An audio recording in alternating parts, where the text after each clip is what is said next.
హరే కృష్ణ అండి, పద్మావతి కిచెన్కి వెల్కమ్. ఈరోజు మీకు కొత్త వెరైటీ చూపిస్తానండి. చాలా బాగుంటుంది. మేము ఆల్రెడీ చాలాసార్లు వండాము.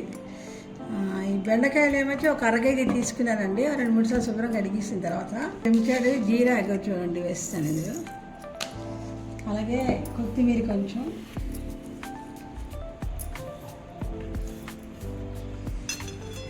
రెండు పచ్చిమిరపకాయలండి.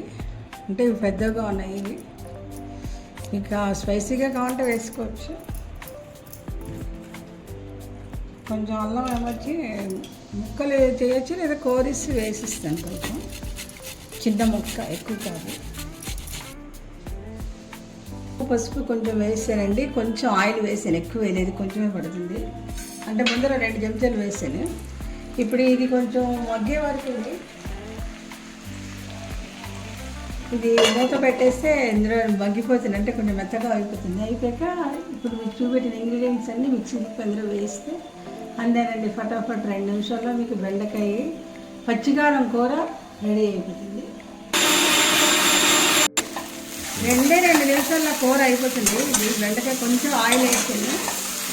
ఇలా ముట్టుకుంటే మెత్తగా అయిపోతే చాలు. ఎర్రగా కూడా వేగక్కర్లేదు. ఇలా అంటే 2 ముక్కలు అయిపోయింది చాలు. అంటే పాలంగా మీకు మొత్తం ఉంటుంది. ఇక అల్లం, 2 పచ్చిమిరపకాయలు, కొంచెం కొత్తిమీర, ఒక చెంచా జీరా వేసానండి.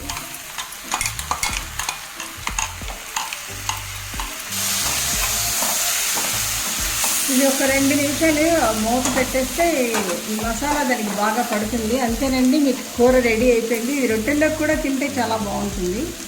రైస్లోకి తినచ్చు, అట్లలోకి తినచ్చు. 2 నిమిషాలు. ఇగోటండి, 2 నిమిషాలు అయిపోయింది కూర చూడండి.